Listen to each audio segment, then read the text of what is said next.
Welcome viewers, welcome to students platform. Viewers, आज हम पढ़ेंगे बायो 101 बेसिक बायोलॉजी के लेसन नंबर 17 को। इससे पहले कि हम लेसन स्टार्ट करें, जल्दी से मेरा चैनल सब्सक्राइब कर दें और साथ ही बेल के आइकन को भी प्रेस कर दें।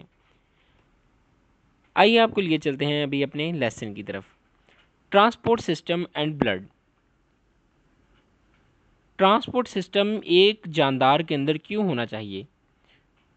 ऑर्गेनिजम्स ने मटेरियल्स को एनवायरनमेंट के साथ एक्सचेंज करना होता है। कुछ मटेरियल्स को अंदर लेके जाना होता है और कुछ चीज़ों को बाहर लेके आना होता है। इस वजह से ट्रांसपोर्टेशन का अमल होता है। लिविंग ऑर्गेनिजम्स एक्वायर एनर्जी और food from the environment. They have to distribute energy and food within the body. Within the body भी ट्रांसपोर्टेशन होती है और विद इन द एनवायरनमेंट भी ट्रांसपोर्टेशन होती है। ऑक्सीजन को अंदर लेके जाना, कार्बन डाइऑक्साइड को बाहर खारिज करना, टॉक्सिक मटेरियल को रिमूव करना बॉडी से, हार्मोन्स को डिस्ट्रीब्यूट करना बॉडी के अंदर, उसके अलावा जो है फेसेस हैं उसको एक्सट्रैक्ट करना, निकालना बॉडी से, ये तमाम ट्रांसपोर्टेशन की एग्जांपल्स हैं। ट्रांसपोर्ट सिस्टम इन ऑर्गेनिजम्स के अंदर क्या रहा है, यूनिसेलुलर ऑर्गेनिजम्स के जिस तरह की ये सिंगल सेल पर मुश्तमिल होते हैं, इसलिए इनका ट्रांसपोर्ट सिस्टम भी सिंपल होता है। अमेबा जो है साइटोप्लाज्मिक स्ट्रीमिंग के थ्रू अपनी ट्रांसपोर्टेशन करता है, यानी movement of cytoplasm and few organelles. Food vacuoles distributed the food in the body. Contractile vacuole remove the water from the body. मतलब डिफरेंट वैक्यूल्स हैं जो ना अमेबा के अंदर, वो ट्रांसपोर्टेशन का काम करते हैं। हमने देखा फूड वैक्यूल जो हैं फूड को डिस्ट्रीब्यूट करते हैं। कॉन्ट्रेक्टाइल वैक्यूल जो हैं बॉडी के वाटर जो होता है उसको रिमूव करते हैं। Cytoskeleton helps in the movement of all the above parts. Simple multicellular organisms जो हैं सिंपल मेथड से वो ट्रांसपोर्ट करते हैं। हाइड्रा की एग्जांपल है। हाइड्रा का एक माउथ भी है और बॉडी कैविटी भी है। Water enter through mouth and transport of the materials take place in the body cavity. Body wall also exchange material with the water outside as organism in the aquatic. Water acts as a medium of transport. Few cells helps in transport which are present inside the body towards the body cavity. Plants के अंदर transport होती है roots के ज़रिए, उसके पत्तों के ज़रिए, स्टेम के ज़रिए, और इसके लिए फ्लोएम और जाइलम दो टिश्यूज़ इस्तेमाल होते हैं। रूट पानी को अब्जॉर्व करती है सोइल से, मटेरियल्स को और पानी को। पत्तों के थ्रू जो होती है ट्रांसपायरेशन का अमल होता है। मतलब पत्तों के नीचे या ऊपर सतह पर स्टोमेटा होते हैं जो खुलते और बंद होते हैं और पानी को वो रिमूव करते हैं और सनलाइट को अब्जॉर्व करते हैं। ये ओपन स्टोमेटा और क्लोज स्टोमेटा की डायग्राम दिखाई गई है। ट्रांसपोर्ट इन एनिमल्स। सर्कुलेटरी सिस्टम के थ्रू एनिमल्स ट्रांसपोर्ट करते हैं। दो तरह की होती है, क्लोज सर्कुलेटरी सिस्टम और open circulatory system. Open circulatory system के अंदर कह रहा है कि फ्रीली मूविंग फ्लूइड होता है बॉडी की कैविटी के अंदर, जो कि टिश्यूज़ को ना बाथिंग कर रहा होता है, टिश्यूज़ के साथ लग रहा होता है, टिश्यूज़ के अंदर मौजूद होते हैं। ये कह रहा है कि पंपिंग हर्ट होता है, but these only send blood to some vessels. Heart होता है लेकिन ये कुछ वेसल्स को ब्लड प्रोवाइड करता है। बाकी जो है ना फ्लूइड जो है या ब्लड है फ्रीली मूव कर रहा होता है पूरी बॉडी के अंदर, और बाकी ऑर्गन्स तक ये फ्रीली मूव करता हुआ ही पहुंचता है।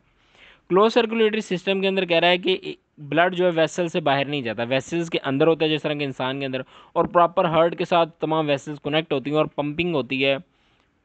ब्लड की पंपिंग के थ्रू हार्ट की पंपिंग के थ्रू ब्लड जो है बॉडी के दूसरे पार्ट्स तक जाता है। ह्यूमन सर्कुलेटरी सिस्टम के बेसिक कंपोनेंट्स के बारे में बात कर रहा है कि blood is the circulatory fluid which is the medium for transport. Blood vessels are the tubular system for transport of blood within the body. Heart एक पंपिंग ऑर्गन है जो को ब्लड को पंप करता है। ह्यूमन ब्लड जो है ना प्लाज्मा पे कंसिस्ट होता है। एक और चीज़ बता दूं, ब्लड का काम जो है ना ऑक्सीजन की तरसील भी करना है, ऑक्सीजन को डिफरेंट ऑर्गन्स तक लेके जाना ब्लड का काम है। Human blood consist of plasma, red blood cell, white blood cell और प्लेटलेट्स। प्लाज्मा एक फ्लूइड है, डिसॉल्व्ड और अनडिसॉल्व्ड मटेरियल जिसके अंदर पाया जाता है। ये मेनली वाटर होता है जिसके अंदर इनऑर्गेनिक और ऑर्गेनिक मटेरियल डिसॉल्व होते हैं। सेलुलर कंटेंट में पहला है red blood sales, white blood cells दूसरा, और प्लेटलेट्स। रेड ब्लड सेल्स को एरिथ्रोसाइट्स भी कहते हैं।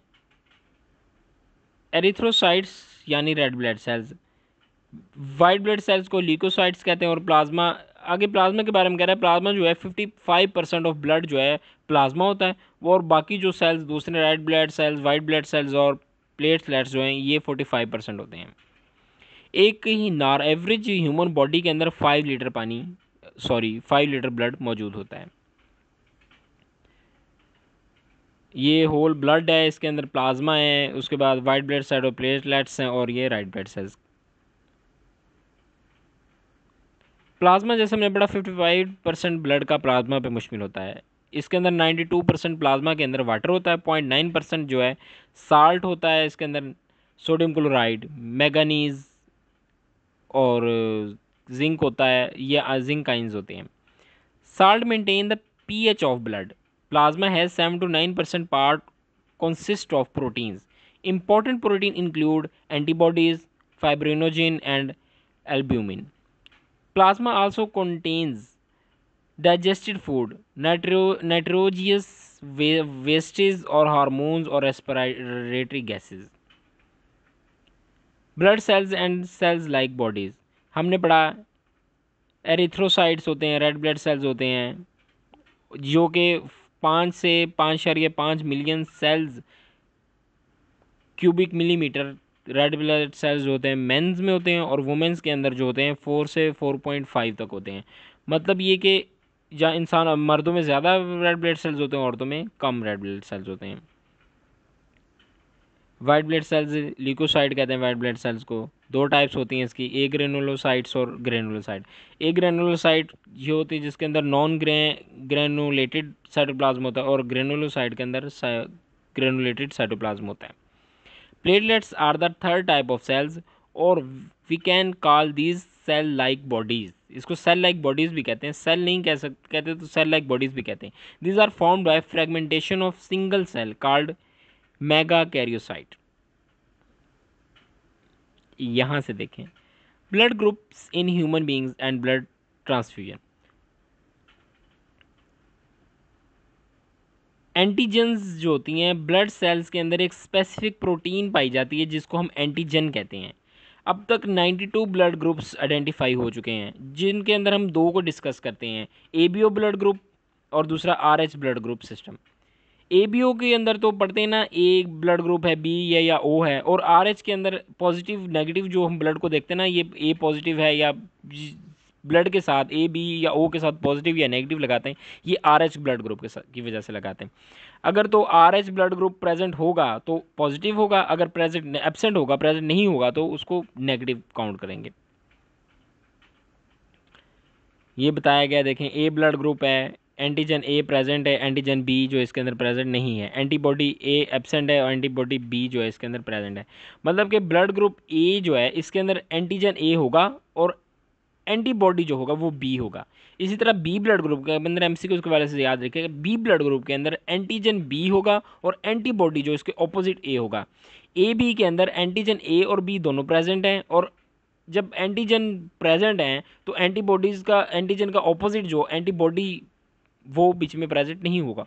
ओ के अंदर एंटीजन ए बी प्रेजेंट नहीं होते, ओ के अंदर एंटीबॉडीज़ जो हैं ए बी वो प्रेजेंट होती हैं। ब्लड ट्रांसफ्यूजन कह रहा है कि blood transfusion is required in case of some diseases. Blood की तरसील, एक बंदे से दूसरे बंदे में ब्लड जो ट्रांसफ़र किया जाता है, इसके अंदर देखा जाता है कि ब्लड ग्रुप जो है मैच करना चाहिए। ब्लड ग्रुप अगर जो डिफरेंट होगा तो क्लॉटिंग होगी, एग्लूटिनेशन होगी, जिसकी वजह से रिएक्शन होगा और बंदा पेशेंट जो है डाई भी कर सकता है, उसकी डेथ भी हो सकती है पेशेंट की। मैच्ड किस तरह होते हैं कि ए ब्लड ग्रुप, इसके अंदर पहले कह रहा है कि ए ब्लड ग्रुप जो है O negative is called universal. O negative को हम यूनिवर्सल कहते हैं। A ah blood group O negative is called universal donor. O negative किसी को भी ब्लड दिया जा सकता है। किस तरह? इसके अंदर एंटीजेंस नहीं होती। एंटीजन ए और बी हमने ऊपर कॉलम में पढ़ा, ये देखें, एंड ओ के अंदर एंटीजन ए और बी नहीं होती। क्योंकि जब एंटीजन ए और बी नहीं होती तो इसके अंदर एंटीबॉडीज़ पाई जाती हैं, तो ये किसी दूसरे ब्लड के अंदर ना रिएक्ट नहीं कर सकती।